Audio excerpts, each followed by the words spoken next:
Good morning. നമ്മൾ രണ്ട് സംഖ്യകളുടെ തുക, തുടർച്ചയായിട്ടുള്ള രണ്ട് സംഖ്യകളുടെ തുക, അപ്പോൾ 15, 16, 18, 19, 20, 21 ഇങ്ങനെ തുടർച്ചയായിട്ടുള്ള രണ്ട് സംഖ്യകൾ. നമുക്ക് സംഖ്യകൾ അറിയത്തില്ല, പക്ഷെ അവരുടെ സംഖ്യകളുടെ തുകയാണ് നമ്മൾ പറയുന്നത്. അപ്പോൾ സംഖ്യകളുടെ തുക എന്ന് പറയുന്നത്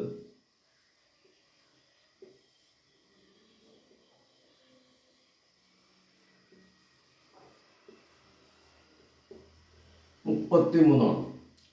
അപ്പോൾ തുടർച്ചയായിട്ടുള്ള സംഖ്യകളുടെ തുക, തുടർച്ചയായിട്ടുള്ള രണ്ട് സംഖ്യകളുടെ തുകയാണ്.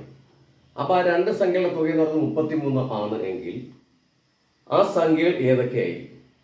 അപ്പോൾ അവളെ സംഖ്യ അറിയാൻ ഇവിടെ സംഖ്യ എന്ന് പറയുമ്പോൾ ഒരു സംഖ്യ നമുക്ക് കിട്ടത്തുള്ളൂ, അതായത് അതിലെ ചെറിയ സംഖ്യ. അപ്പോൾ നമുക്കിവിടെ ചെറിയ സംഖ്യ മാർക്ക് ചെയ്യാം. ചെറിയ സംഖ്യ ഈസിക്കൽ ടു 33 - 1/2. 32/2 is equal to 16. അപ്പൊ അതിന് ചെറിയ സംഖ്യ 16. അപ്പൊ സംഖ്യകൾ ഏതൊക്കെയാണ്? സംഖ്യകൾ 16, 17. അപ്പൊ ഇത് ശരിയാണോ നോക്കാം. 16 + 17 ഈസിക്കൽ 13 = 1, 2 1 3, 33. അപ്പോൾ സംഖ്യകളുടെ തുക 33 ആണെങ്കിൽ ആ സംഖ്യകൾ നമ്മൾ എങ്ങനെയാണ് കണ്ടുപിടിക്കുക? ഏതൊക്കെ സംഖ്യകളാണ്? ആ രണ്ട് സംഖ്യ എന്ന് പറയുമ്പോൾ ആ തുകയിൽ നിന്ന് ഒന്ന് കുറയ്ക്കുക.